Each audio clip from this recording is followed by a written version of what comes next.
Hey everyone, it's Carlo Larasso from Secrets of Home Theater and High Fidelity here again at CEDIA 2022, and I am at the insane Trinov, Sonus Faber, Macintosh, madVR, Kaleidoscape, incredible home theater demo. I know I'm missing somebody, Barco and a couple other people. This has been an amazing demo, and then the lineup is just unreal. It's been this way the entire 3 days. But one of the things that we wanted to cover is something that some people might not consider, but it's an integral part of this demo, is the video processing technology provided by madVR Labs. And here we have Richard and Ryan from madVR Labs, and they're going to walk us through some of the insanely high tech that's being used in this display for video processing. So, Richard, Ryan, thank you so much for having me, and let's talk processing. Thanks, Carlo. Like Carlo said, I'm Richard Litofsky, co-founder and CEO of madVR Labs. Ryan Charpentier, head of our training and support. We're going to take you through a couple different things. Carlo, one thing we didn't talk about before we started: how long do you want this to be? We could go for days or minutes. You know what? If you got 15 minutes, that'd be great. If it goes a little longer or short, it doesn't matter. It's fine. No worries. So we're going to start here with dynamic tone mapping. Okay, so the madVR MV provides best-in-class HDR frame-by-frame dynamic tone mapping. Okay, so we have here is a 10,000 nit image off the Spears and Munsell HDR benchmark disc.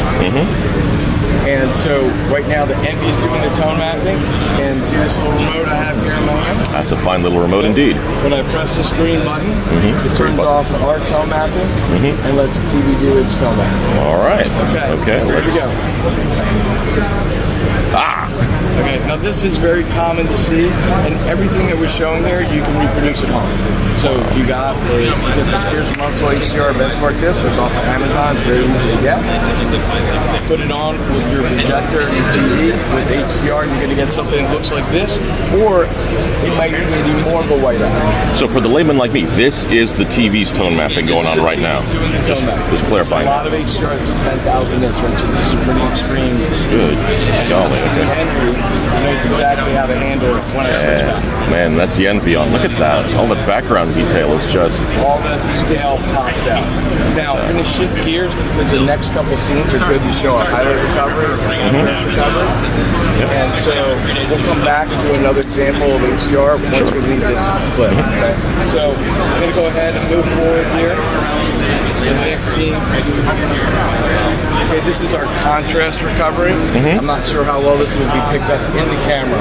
Okay, but you can see we've got nice dark detail in this area. Really crystal clear. Okay, when I push this yellow button, it turns off our contrast recovery. All right. Okay, and I push this, and you'll notice. Pick that up. I'll go back and forth 3 times. You get like a layer of haze, right? A loss in contrast. Yeah, it's fuzzier looking, dimmer, kind of grungy. Exactly. And it really cleans up and makes the image pop when we do this. Okay. So the reason we call it contrast recovery is HDR.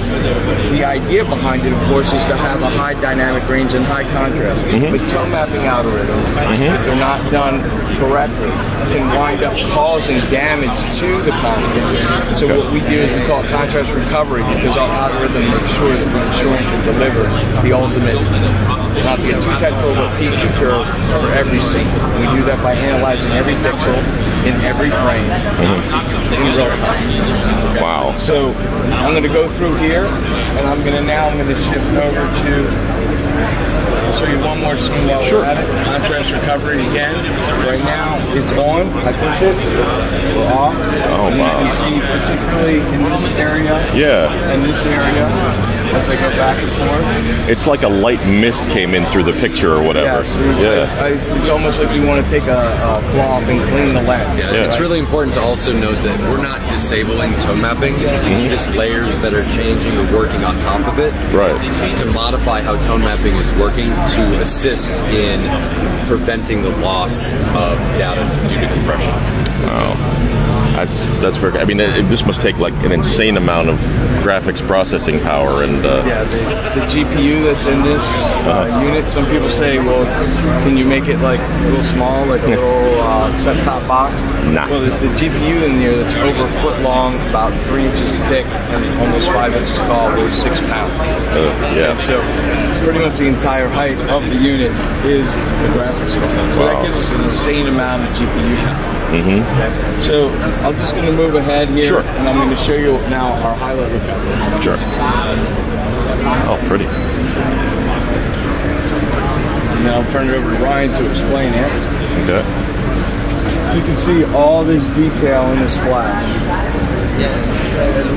All these droplets, all this in here, flowing water. Okay, when I go ahead and I push this blue button, this will turn off the highlight recovery. Okay. And you'll notice, let's just focus for right now, right in this area. Sure. Okay, 1, 2, 3. Oh. See that detail just It looks like a snowbank. It looks like a snowbank, a complete washout. Yeah. Take a look in this area here. When I bring it back, see those details? Yeah. And again, back in here, that detail in and out. Yeah, look at that.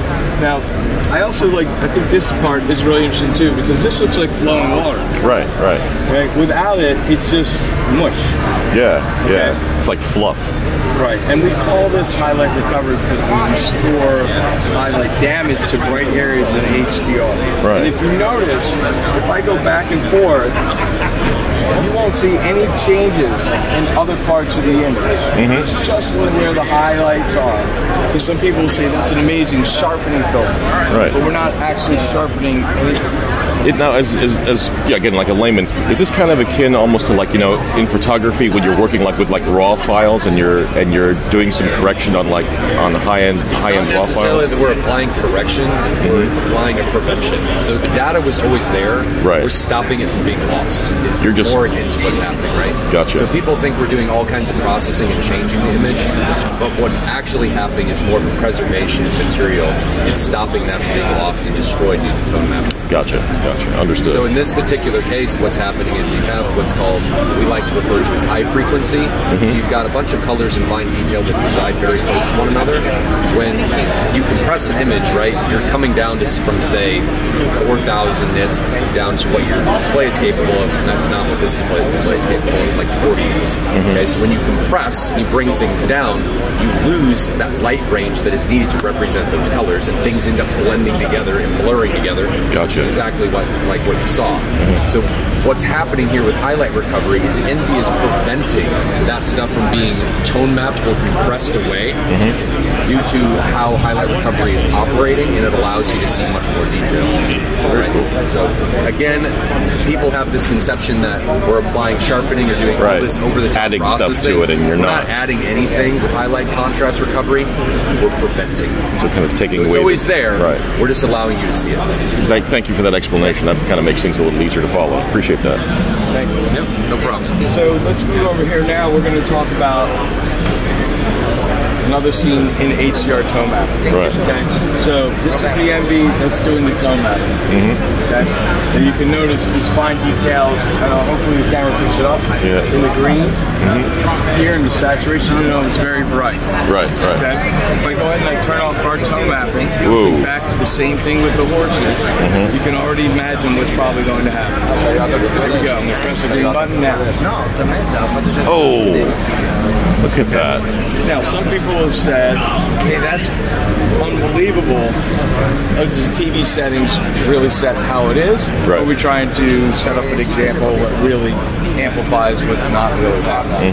So now we'll go into the TV settings, just to say, because some people say, oh, that's because the tone mapping when the TV was off. You've somehow disabled something or right, whatever. And they might say, I don't think that's a fair comparison because the TV tone mapping was off. So I'm going to actually just show you for a second how the TV is set up. Okay. So if I go ahead and push the setting buttons, this is the Sony OLED TV.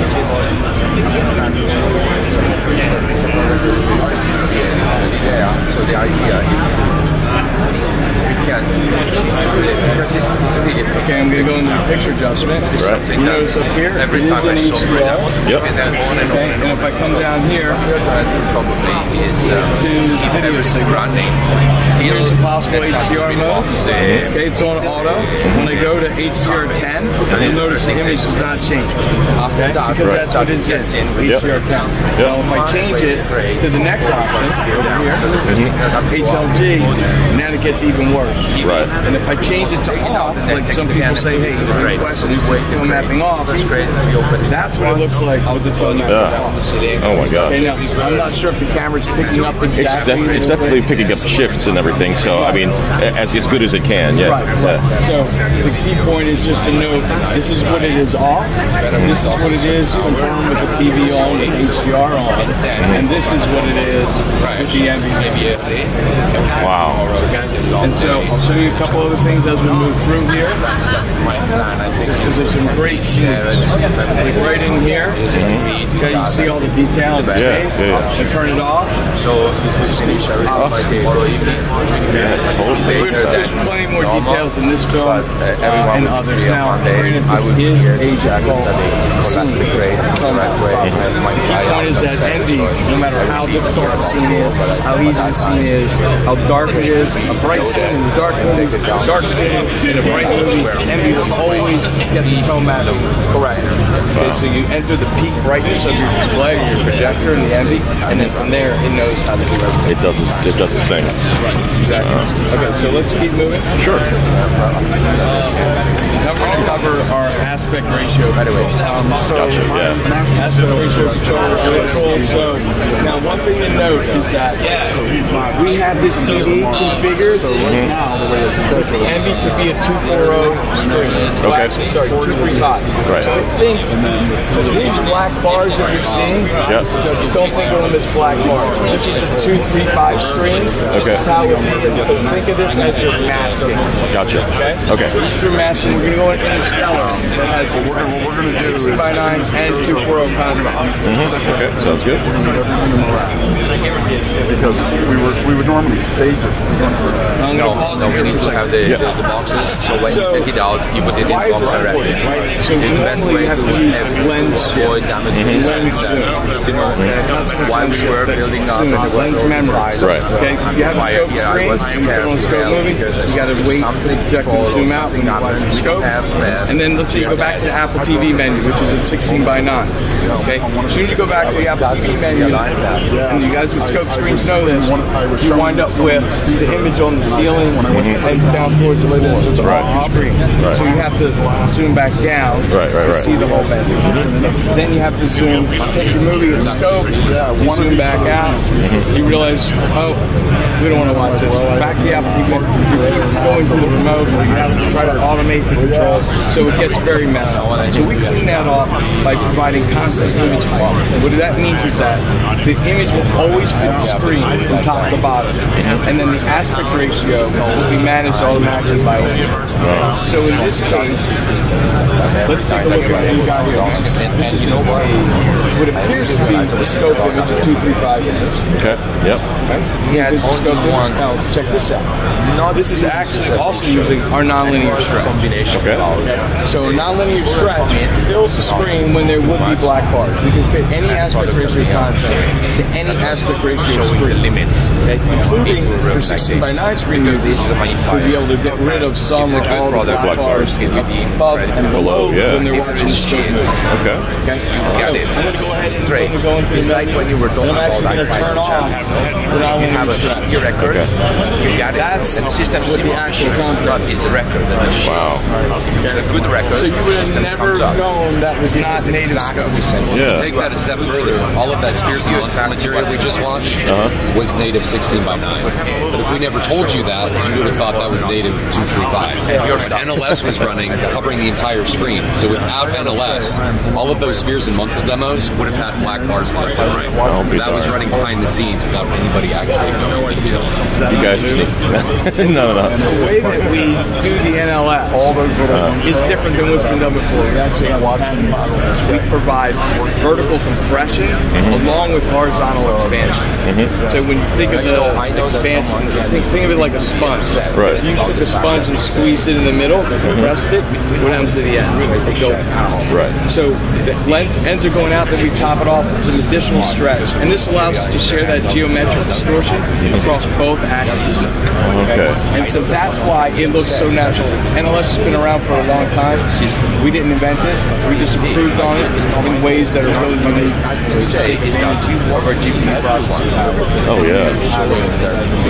So we're going to go ahead and run this clip now at 16 by 9. Okay. As it's intended to be watched. Remember, there's really no black bars top and bottom because you're masking if you have a 240 screen. Right. And something else to note before Rick plays this is, as we talked about with the Apple TV menus, right? When you're watching multi-aspect material, what zoom setting do you set your projector to? So when this is switching, just remember that this 16 by 9 material, if we were zoomed for scope, would be off the top and bottom of your screen, right? So you have to pick which way you want to watch it, but at some point when the aspect ratio switches, that material is going to be off the screen, right? So remember that what we're seeing, aspect ratio management is currently working, and it's fitting everything inside of the screen space already. And it's doing it without any sort of visual distortion. It's looking completely well, that's not distorted at all. It's doing it automatically regardless of what the aspect ratio is. Gotcha. All right. Perfect. All right. Thank you, Ryan. Perfect. So, what we have here is, like Ryan explained, 16 by 9 on a scope movie fit. So when I play this, okay, what this setting does is it allows us to watch at full screen when it's scoped. Okay, so it's not scoped yet, but coming up here, there's a couple scenes that will be scoped. Okay, so this is 16 by 9, and then there's the next cut, and the next cut for 16 by 9. Right. And then right after the next one here, boom, scope. And then 16 by 9. Okay? And then, once again, back to scope. And it's instantaneous. There's not a flicker, there's not a hit, there's not a drop frame. It's completely natural when you watch it, the transition. Okay, so this allows you to keep the movie at full size the entire time. And when it's 16 by 9, not have tops go off the bottom. I talk to some people and they say, yeah, it kind of bothers me. I just wind up ignoring those parts of the movie and just have it off the ceiling and the floor. It really bothers me because I try to ignore it because it's impossible to sit there and keep changing the lens memory during the movie back and forth. Yeah. So that's convenient. Now, let's go ahead and do something more fun as well. We're going to replay this. This time, we're going to keep the entire thing in scope. Okay. So not necessarily how it's intended to be watched, but we have a lot of consumers that say, hey, I've got this great screen. I want that full immersive experience, you know. Through the entire movie. Yeah, exactly. My wife, my partner, my kids, they don't want to see the black bars, you know, whatever it is, right? So now we're going to go through this again. Okay, and this time I'm just going to let it play through. Okay, sounds good. So now, remember, this was 16 by 9. Right. Still on the whole screen. So it was this, and then hello. And then this was scope. Okay. Yeah. And then this was 16 by 9. Wow. And that was scope. Yeah. And this is 16 by 9. That's great. Right? So it's completely blurs the line. You know, what is actual scope? If you did not know this movie, you could watch the whole movie and not even realize. Well, speaking of not realizing, what happened to you with Top Gun? Oh yeah. I watched Maverick at home on the Kaleidoscope. It was a great experience. I saw it, and my family watched it with me. And then about a week later, someone was talking about it, and they mentioned it being a multi-aspect ratio movie. And I felt about a little bit silly for not realizing it, but then also proud that our own product didn't even realize what it was doing. And, you know, I, among others, should be ones to be able to just realize it's happening. But it's so transparent and so clean you don't even watch it. And in fact, in our demo room here behind us, so this is our demo station where we do deep dive. Right. There's no time to go in there with our other partners or anything. Right, Start that's taking fine. things apart. But inside there, they're showing Maverick, and it's at 185 clip, and that's about a 15-foot wide screen. Yeah. And those black bars, 185, are about this big at 15 feet, and the whole movie fills the screen, and nobody knows.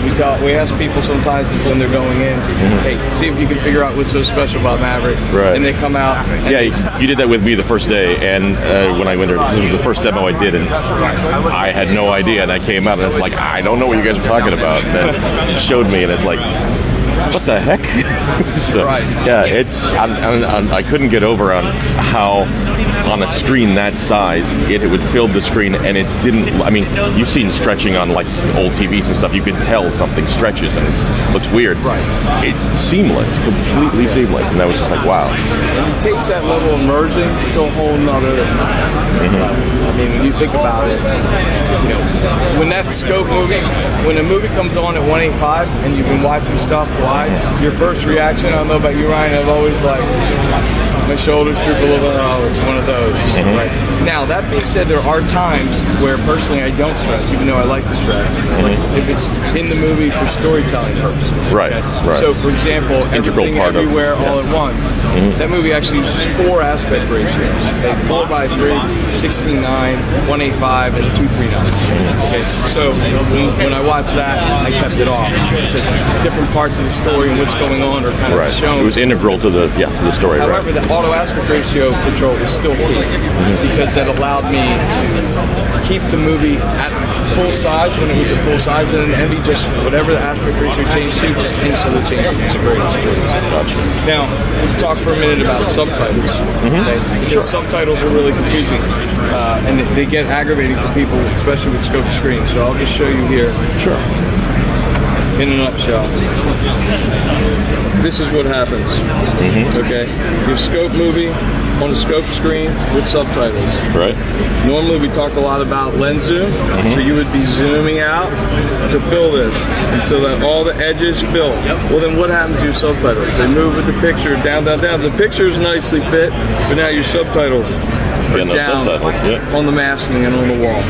Okay, so with the Envy, you watch in full zoom and you get to see the movie at full size. And then when subtitles come, the black bar comes, subtitles are nicely fit there, whether it needs 1 line, 2 line, 3 lines, and it also works the same way at the top. If you get quote unquote doorbell rings at the top, that will come down through the top, it'll be there, and when it's done, that'll be gone. So these top and bottom work simultaneously, completely independent. Okay, you set your preference for how long you want it to keep the black bar there, so it's not changing back and forth every time someone stops talking for a second or two. You don't want to keep going back and forth and back and forth. So you set it whatever your preference is. Let's say 15 seconds or 3 minutes. When that time's done, the black bar goes away, and you go right back to full screen. So the bottom line is, you get to watch your movies like this and like this instead of like that. Like that, yeah. Very neat. So I'll just quickly show you that. Sure. And then we'll do that with 926.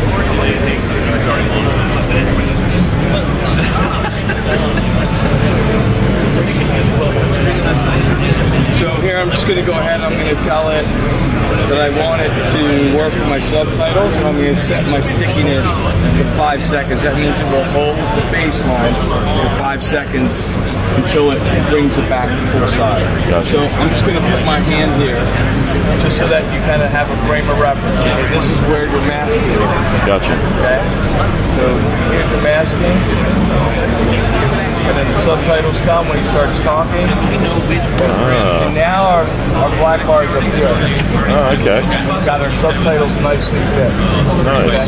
Now, if they were to stop talking for 5 seconds, because that's what I just picked, it would go away and come back. Now, one other nice little nugget. Notice there's no black bars on the sides. Right. There's none on the top. Right. When you shrink this, okay, when you shrink it to make room for that black bar, you should have black bars on the sides. Right. Not as big. There should be about this much black bar. Right, right. Why is that not there? Because we also have the option to layer a little bit of nonlinear stretch to then take the image that's been reduced for the subtitles and then also get rid of the black bars on the side, just like if it was a scope 16:9 or 2.2, whatever. Okay? Wow. So I'll just show you if I go ahead and I turn this off. Okay. Now you can see there's our black bars on each side. Yeah. Yep. Okay. But as you can also see, that's how it looks without it, and back to how it looks with it. Man. Yeah. Subtitles don't look stretched. Nothing looks absolutely different. You have no idea that anything was even happening. Wow. Now I'll show you one other thing. Sure. Because, as I mentioned before, our 16:9 users with TVs and with projection screens, so say, hey, what about me and nonlinear stretch? So I'm going to show you this example with yesterday. First thing I'm going to do is I'm going to change my profile here and tell it that I've got a 16:9 screen. Okay, now as soon as I do that, this is how it looks on the screen. Because now it no longer thinks I have a scope screen. It thinks I have a 16:9 screen. Right. So all that UI and stuff we were seeing before, even though it didn't look that way, that was stretched to make it look like that. Because otherwise, it would have looked like this. Oh, sorry. Never mind. I forgot I'm already in that mode. Okay, so now I'm going to go ahead and I'm going to play yesterday.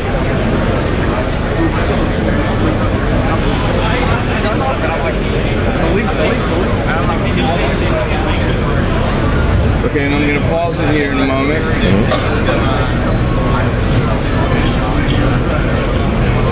Okay, now take a look at these black bars. Right. Okay, let's take a look at how this is supposed to look. Wow. Okay, so we've removed about half the black bars. Right. And we've also not reduced any of the image. Yeah. You can also go even further with it if you don't mind zooming off a little of the image. Right, right. Okay? But if you look at like one of the windows on the far right, you can see even when I turn it on, that it's still fit. Okay? Let's go even further. Let's get rid of all of it.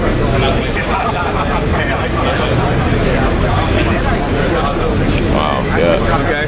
So, an immersive experience now. It's kind of like spicy food. People have different tolerance levels.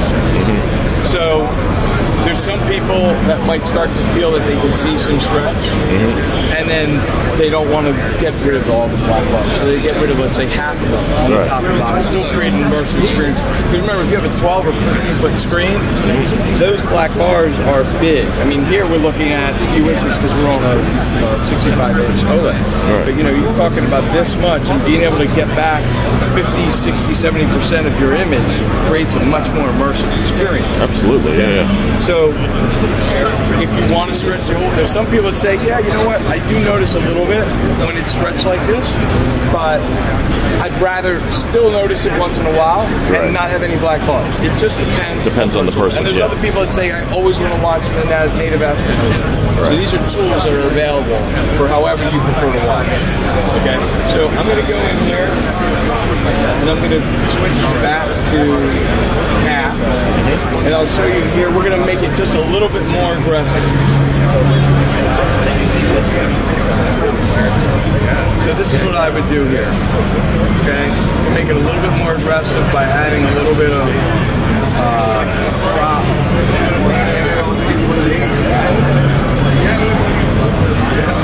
Okay, so now what we have is, let's look at the difference on and off here. Okay, so that's a little more than half. Right. Okay, it still looks perfectly natural. So just a little bit more. And we'll go on and off. You get to see like it stays perfectly natural, and all the sharpness doesn't affect it, doesn't introduce any like loss in resolution or anything like that. And I'm just going to put it in motion just so that we can enjoy it in motion. I'm going to let this play for 20 seconds, and just the audience can get a sense for how much nice immersion this creates. Right. So again, I go back.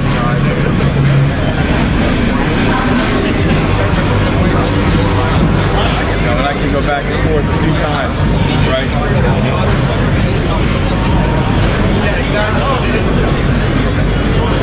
And when this cutscene comes, I'll show you, this is like a great place to pause it coming up.